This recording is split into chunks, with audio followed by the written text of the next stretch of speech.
Welcome to Sports Cards once again. In this video, now that it's coming to be the end of 2024, I thought I would just take a little bit of time and reflect back on what I've been learning, what I've been doing on COMC, and just share some of my thoughts and about my experiences, and we can look at some of the analytics and some of the numbers that COMC tracks for me as well, just to share with you some details about things. Approaching the end of the year, I've made about $62,000 in total sales. Now, again, this is not like how much money I've actually made in pocket or anything like that, but this is just to give you a sense of how much I have going on in this, especially considering a lot of the cards are in that $2 to $20 range. Maybe before I jump in, I can just share quickly the story of this one. This might look different than anything you've ever seen, where it has this altered unsupported and it was returned to seller. So this was an interesting one. I had bought this one for, I think it was actually $22 less than this. Sent $22 in to get it graded. So it was actually a really good price, which is why I had originally bought it. It's because it's a Steph Curry rookie. But then it came back from PSA as recolored. So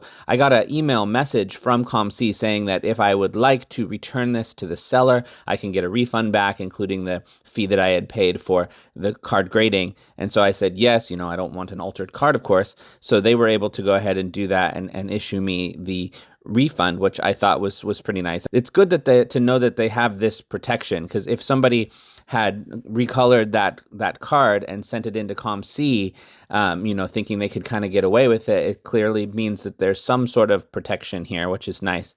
Let's look, I've pulled up some different tabs so we can look at some of the numbers over the course of this year and just kind of reflect on how things are going. The one thing I just wanted to point out is this category. If you go in on the main page here, if you go down to seller stats, that's what we're really going to be looking at here. And there's a number of different things that you can look at. Now, some of these I do look at occasionally, but one that I just today really for the first time looked at more closely is this one that's sales by batch. And I wanted to share with you this one a little bit. Some of these, I don't know what the batch of 2 or 3 cards are. That doesn't help me very much for anything. But this batch of 172 cards, this was a batch that I had sent in from off platform. And that, I think it came in. I don't know if that's the date it came in, or the date the batch finished uploading into the system. I think it was the date the batch finished uploading into the system. And I can see that between now, about 3 months ago, I had uploaded these 172 cards. And since then, 91 of them have sold. The SRP, you can ignore SRP. I've talked about before. SRP on COMC means absolutely nothing. Most of the cards, newer cards, don't have an SRP.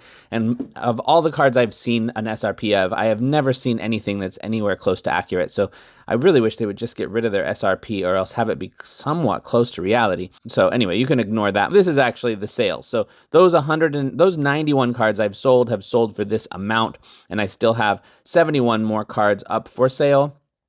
I guess I've donated 8 of them because I don't know why I uploaded them. I might have made a mistake. I make mistakes when I do too much too quickly. I have currently am listing them for that much additional money, So that's a pretty good percentage, though, of sales within 3 months. So that gives you an idea of the sell-through rate. I don't have exact percentages if you're looking for like month-by-month sell-through rates, but that gives you an idea. And if I scroll down and find some of the other bigger batches, this is also other times I've uploaded cards. So there's 114 I uploaded. 83 of them have already sold for that much money. So now that I know this is here, this could be a really useful way to track if you know how much you had spent on a batch of cards that you're sending in. You don't have to track each of those 168 cards individually. That's what I used to do when I first started the process in COMC. I used to track each individual card, track how much I bought it for, track how much I sold it for.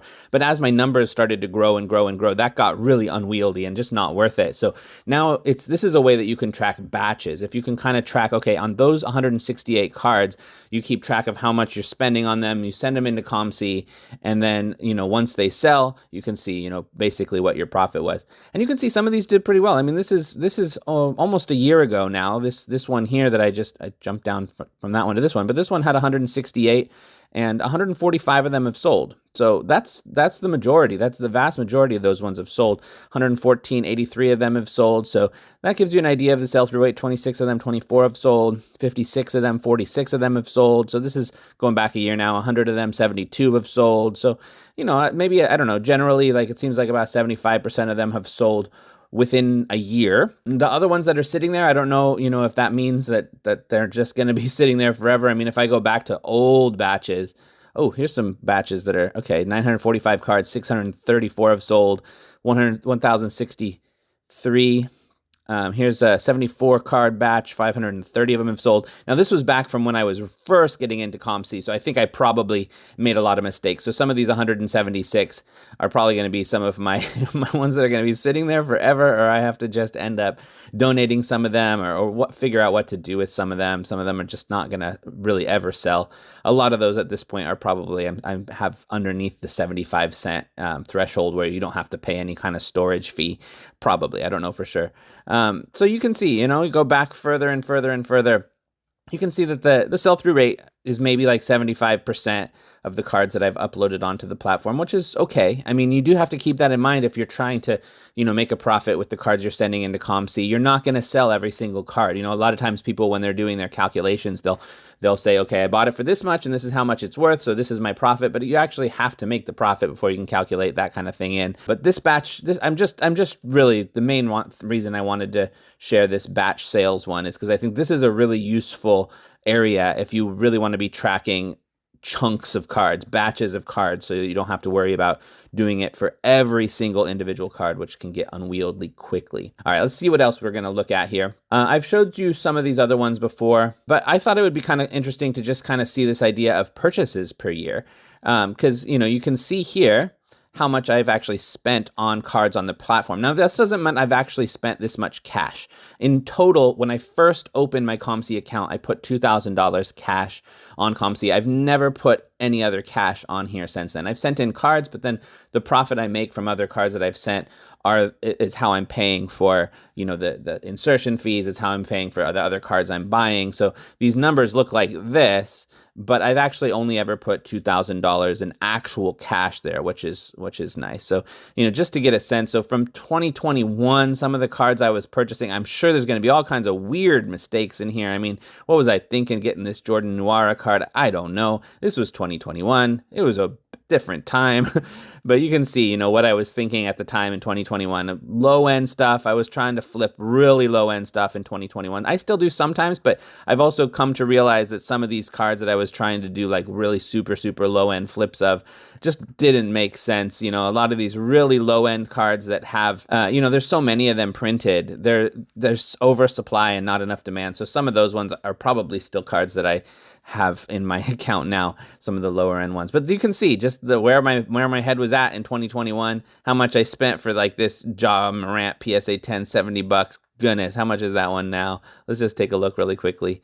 $29. You could pick it up right now, and that's even probably overpriced. So, things change, but that's 2021. You can see this year I've actually spent, this is quite surprising to me that I've spent this much in 2024 because I felt that I had gone down a lot. But I guess, what this is? It's because in 2024 I did spend a lot of money on cards that I ended up selling on eBay live auctions earlier in the year. Not so much anymore. I still do occasionally. I'll come across a card and be like, oh, this one will probably do well in an eBay live auction, and I'll send it over there. But I've slowed down like crazy on those eBay live auctions. But you can see some of the cards I've bought more recently. Sometimes I still do some lower end stuff, and some of this is for myself. Like I just bought this one, it's $2.50 for nothing. This one I'm going to send to China. I occasionally send cards to China on consignment on Card Hobby. This one I bought to go ahead and send it to the eBay live auction because I'm just thinking, oh, it's a kind of a cool Donovan Mitchell rookie. This one I also put on the eBay live auction because I hadn't tried it yet, and I was like, oh, that seems like the kind of card that might sell for a decent amount on eBay live auctions. And then some cards I'm getting for my PC. This one I got for my PC. I've been building up a little bit more of my of a David Robinson PC as well as a Shaquille O'Neal PC. So some of these like early to mid 90s insert sets, were some of my favorite cards when I was young. So I've been buying those occasionally. Part of the reason I've done that is because, now that I've been, flipping cards for quite a bit, I've gotten to the point where I've made back the money that I have spent on things. So now I feel like I can be getting more of my PC items because I'm kind of at least trying to have made enough money to pay for my PC items. That's another PC item. And you can see PC items for me mean pretty low-end cards. This is for my PC also. Pretty low-end cards quite frequently of cards that I just like the look of, or sets that I like this set I really like. So I might try to put together the whole set except for maybe the Michael Jordan one because it's quite expensive. So some of those were for the PC. Some of these are for cards I've just learned that they do okay. This one I've sold on eBay live auctions again and again and again, and I've made a couple of bucks every time. So I just keep doing it. Like, it's not necessarily not like something I would recommend because it's a dollar card that I have to spend $2 to get onto eBay live auction, and then it sells for $5. So I make like $1, but I've done it now like 6 times. So now I've made like $6 from doing this card over and over again. So it's not worth it for you, but for me, I think it's fine because it's just as I see it in my sold, I'll just click on it again and buy the next one and do it again, and then it will sell again 2 weeks later. So yeah, so that's what I'm doing with that. So I still am doing the eBay live auctions sometimes. This one I just purchased because I had another one for sale and I just thought I could get like at least $4 or $5 out of it. So I bought one to kind of get it out of the way a little bit. So these are just some of the cards I have been buying over the last few weeks. It's a common practice for me just in the evening when it's bedtime. I kind of just scroll through COMC for half an hour or something, 45 minutes. It's just kind of part of my evening routine. I quite enjoy it. $38 for this. It's gone down so much. Silver Prism rookie of Joel Embiid. It's crazy how cheap that is. So anyway, these are some of the cards I have been buying. So I've purchased quite a few this year. This many, that's how many I've sold. Okay. So my number of sales have gone down year by year. The total amount I'm purchasing went up a little higher this year. All right, let's see what else we have. The next one, just to look at real quick, is the yearly sales. So this one's kind of interesting. You can see, I started off kind of slow. It was towards the end of 2021 when I first opened my account. And then, gradually have increased. This year is almost double, not quite, but almost double what it was last year. So, and more sold, which is really fascinating to me because I've actually spent a lot less time on COMC this year than I did last year. So I guess some of them, it's also like the older cards, I just eventually sold them. You can see some of my more recent sales in here. There's the one I was just telling you about, getting that one back. So, this is a eBay live auction example, of a card I'll buy for 50 cents, spend $2 to get it onto the eBay live platform. It sells for $4.04. I make a buck on it. I've made a buck on this card a bunch of times because it's just another one that always sells for $4 or $5, just like this one does. So I've just found a few of those tiny little purchases. I had I originally, when I had a garage sale, I had bought a whole bunch of Ken Griffey Jr., like small, like this kind of card, and then, sold them at my garage sale for like $1 a piece. So then it did pretty well. So then I went back and I've just been buying some of these others, but then I was like, I don't think I'm going to have another garage sale. So I just put them up for listing again, not even worrying about it. Just some other flips. I'm still making some flips sometimes. This is the problem sometimes when you put it up for eBay live auction, you lose money along the way. That happens too. I've also learned to not be so, worried about losing money. That's one of the nice things about getting to the point of at least breaking even is I'm not so worried about losing money, even though some of them are annoying. Like this is a courtside parallel rookie LaMelo ball that sold for $2.04 on eBay live auction. That's crazy. So anyway, that's some of these things. You still get every once in a while these cards that do a little better on live auction. So I continue to try to learn here and there. This was a card I actually, if I remember right, I actually got this one graded myself. I got another Dolph Schayes card for my PC, but I decided I liked the other one a little bit better, so I would go ahead and sell that one. So that's the sales history for this year. So I've sold quite a few. And I still have a lot of stuff for sale. You can see over here that I still have, I'm asking $10,500 on my almost 1,500 items for sale right now. This number's gone down quite a bit. I usually will add cards to keep that number up to 2,000.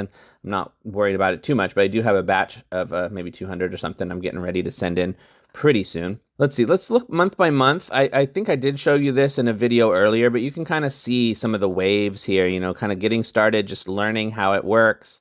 Going up into 2022, I started to sell a lot more, and this was, I think they had a no minimum bid auction event somewhere in there that I started to sell a lot, kind of just established kind of a general pattern of like $500-ish of sales per month. And then towards the end of 2023, this is when they sparked off the eBay live auction. So most of the sales, I would say, for this period of time were eBay live auctions. I was making quite a bit during that time. And I continued to do it. I slowed down a lot, but I did continue to do it during these times as well. And I have slowed down significantly. And there's also some of these are from the 99-cent no minimum bid auction event, which I have talked about before. It does increase my sales on some of these, but I think I've lost more money than I've made on that particular event. So I don't recommend using it. And I think most people would say the same because they've had an option right now. Let me just show you really quickly. If I wanted to put one of my cards, this is my cards for sale, by the way. If I wanted to put one of these cards up for sale on an auction right now, I can choose these two things. And this marquee event, for example, this has been open now for weeks and it hasn't been able to fill up, just filled up half of its empty spots. And it's been open for weeks. This mixer here has 1,000 spots open for like 2 weeks from now. This has also been open for a really long time. When they first started these live auctions, the open spots would fill up in 20 minutes. Now they don't fill up 2 weeks later, or the marquee one doesn't ever fill up sometimes. So, I think it's not just me who's saying these live auctions and the marquee live auctions are not worth it anymore. I think most people are experiencing the same thing. And even these no minimum bid auction events, they had 80,000 spots. This has been open for also like a month at least. And there's still another 7,000 spots available. Back in the past, when they had these sorts of events, I would jump on this opportunity because it was such a good way to offload inventory. It's not anymore. These cards just fall through the cracks like crazy on eBay and they just don't sell very well. So I don't recommend using those. And I think most people would probably say the same. Saying all of that, I wonder if I should try. No, I'm not going to. I say that and then I'm like, oh, but I'm in this screen. I could press one button, no submission fee, and I could try to be part of this graded event. Should I try? Like, wait a second, I've learned this already. Let me not make the same mistakes too often. So yeah, so you can see this month is still, still have some time left. I don't know when I'm getting this video up, but it's the 19th right now of December. So this could go up, although generally December is never a very good month. I mean, if I look back, it was a good month then. And it was okay then. But generally, even on my eBay store, there's not as much sales coming through this month in the time leading up to Christmas. It's too late. If you're trying to buy something for Christmas, it's too late to get it from COMC and get it in your hand in time for Christmas. So I think there's just not a lot of stuff going on right there. And I've also been slowing down on all these kind of live auctions and stuff. So my sales have slowed down a little bit. And I have noticed because there are an increasing number of sellers on the platform, which also does make it more competitive. So you sometimes have to lower the prices. There can be more and more of a race to the bottom if there's more and more sellers, but not really an increasing amount of buyers. So I do worry a little bit about that on COMC if they don't get more buyers on the platform, but they're really getting more sellers on the platform, if it just creates more race to the bottom. So I don't know if that's happening or not, but I do worry about that a little bit. The other thing I can just show is kind of fun. This is the cards I have for sale right now. You can see I have 1229 in here. You saw before that it was actually closer to 1500, and that's because there's some of these cards have doubles or triples or something like that. So that's why that number looks like that. So this is organized by the highest prices on my store. If you wanted to come to my store, this is just comc.com/users/Javad, Javad. And you can come and see the cards. If there's anything that jumps out at you'd like to make an offer on or something, feel free. Yeah, so these are some of the cards in here. Some pretty cool stuff. This one I had graded myself, only PSA 8. That one I had graded myself too. PSA 9. That one I graded myself too, I believe. I can't remember for sure. This one I had graded. This is actually one I had bought. If you watched a video of mine a long time ago, like when I first moved back to America, I had made a video going to a sports card shop. A sports card show, the first sports card show I had gone to since moving back to the States. And I had bought this card at the show and it ended up PSA 10ing. So that was kind of cool. This one I also got graded. I can't remember if I got that one graded on. This one I also got graded. I bought this one. This one I bought raw on the platform, which is a risk. I do not recommend doing that very often. Buying a card on the platform, sending it to PSA without ever seeing it in your hand is not a recipe for success very often. This one pulled off a PSA 10, but so often it doesn't. Oh, this one I also got graded. But so often it doesn't. Oh, this one I also got graded. Actually, I think there's a number of these that I graded myself, but you can see, I just got back I just sent it to myself in the mail the other day because there was let me show you this example. Oh, so here's one, I got a PSA 7 on this thing. in the image, that does look like there's something going on there. But when you can't really see very well what it is, here's another one, a PSA 7. Oh, so gross.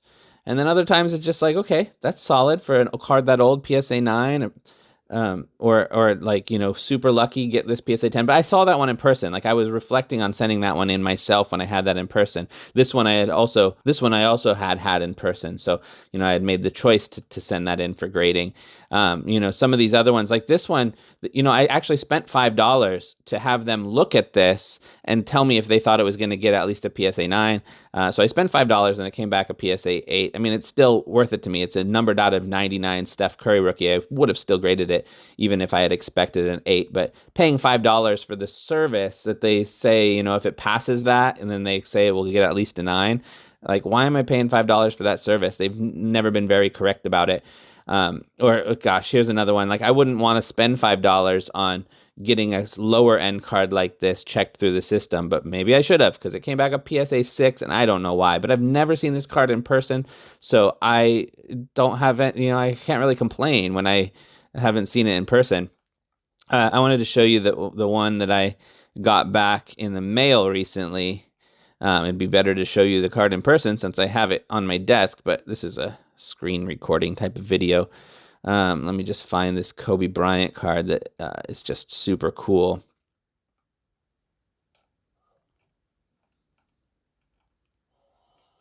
This one, never saw it in person. I thought it would do better than that, but got a PSA 6. That's unfortunate. Here's this Kobe Bryant. Oh, no, not that one. This one got a PSA 10. So every once in a while, it's like, oh, cool. That one did really well. But where's the one I got back? Here it is. So I got this card, and I was like, oh, this card is just so cool. I love the look of these things. Like, looking at it, I couldn't see it perfectly, but I was like, okay, even if that ends up, if I get a PSA 9, I'd be super happy. PSA 8's fine. I'm not going to spend the $5 to do a check when I've never had that much success for it. I'll just send it in. And it came back a PSA 5, and still, I got it back in the mail. I even looked at this one in person, and I still can't really figure out why it's that low. So I don't know. I might end up just keeping this one as a PC card just because I really just like the look of this card so much. I might just crack it out and keep it raw. But anyway, looking through, if there's any of these cards you want to come, this is an international Shai Gilgeous-Alexander rookie, Magic Johnson patch card, Curry numbered out of 49. This was a Cade Cunningham rookie SSP case hit card, rookie memorabilia of Kevin Durant. These cards are kind of interesting. This is actually a game-used road jersey of Kobe Bryant.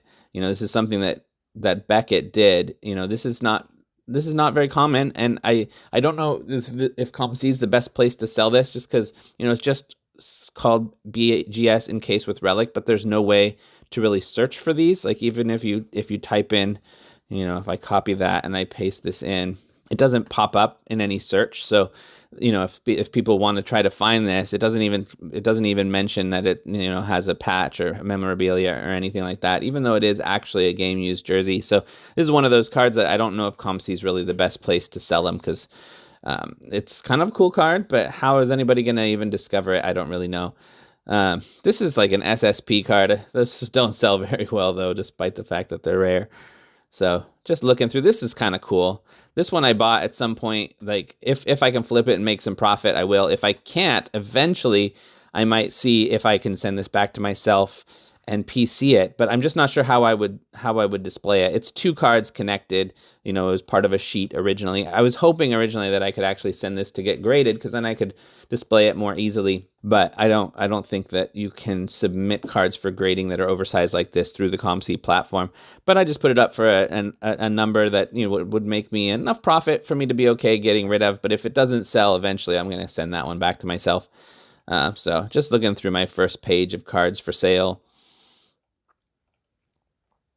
Pretty cool. This is a little note I have for myself. Anytime I've charged something as $37.76, I actually have it as eventually I have a bunch of not for sale cards that are also for this particular price. It's just a random price that I've chosen. But when I go into my inventory, any cards that are $37.76 are ones that I'm thinking I'm going to go ahead and put up for eBay live auction in the nearish future. And then I have another batch of cards that I put up that are like $17.76. usually I mark them as not for sale, but those are ones that I'm thinking I might put on for eBay live auction, but at some other date. Right now is not the greatest time to put things up for auction. Maybe closer to the end of the NBA season when the playoffs are coming, I might try to put more up through eBay live auction at that time. So just a few. I used to do that, a lot more. Not so much anymore.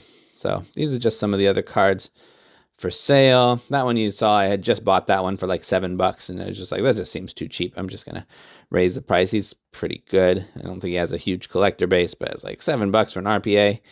I'll grab it. I'm not running a sale right now. Usually I have some sort of sale. I might actually go over and do that. Actually, just so you can see how it works, I'll do this quite often. If you want to put something up for sale, you just go over to Promotions Manager. This is another one of these messy things because each of the individual auctions will have its own like promotion section. So the data doesn't help me that much.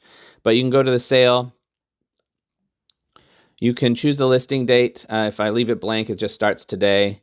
Today is Thursday. That's probably a good day to start. I like just doing 11 days.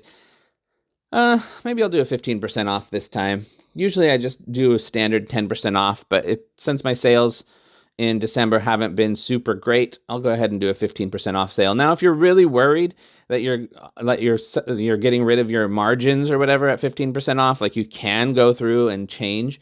I've gotten to the point where if I'm losing money on cards sometimes, and I'm fine with that. Like, getting some money is better than having it sit there and be part of the 25% of cards that I have on my platform that just never sell. So I'm okay with losing money on some of the cards because it's actually bringing in some sort of money. So 15% off. This will go up until the 30th.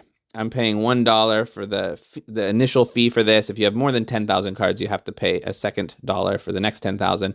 And then I will also have to pay an additional 1% as part of this sale to COMC. So instead of the 5% transaction fee, it's actually going to be like a 6%. So it's going to be for all of my cards. These numbers don't mean much except for the total sale price. The rest of it, the average SRP, average original price, average sale price. So that's just kind of interesting. The average sale price of the cards in my platform are $6. That's just kind of interesting. You can do some adjustments to see, which ones are going to be visible when somebody pops in there. I usually don't worry about it. This is pretty good representation. These are the best cards, at least the most expensive cards I have in my platform currently, and they're all basketball. Most of my cards are basketball, so I'll go ahead and approve the promotion. Okay, now I'll have a little store or a little sale going on. Thinks it takes a minute to get it set up, but eventually that'll be set up. So anyway, that's just kind of year-end review, how things are going with COMC. If you have any questions about COMC, let me know. I'm occasionally trying to think of different videos to make about COMC because it seems like a lot of my audience here on my YouTube channel follows me specifically for my COMC videos because I think I had a period of time where those were the main things I was making. And sometimes these videos do get the best, get more watchers than my other videos. So I think that means that there's probably a number of you guys who are COMC users yourself. So if you have any thoughts or questions or topics that you think would be good for COMC videos, let me know. I'm happy to reflect on possibilities. So anyway, hope this is a useful video for you and enjoyable. I will see you in the next one. Peace.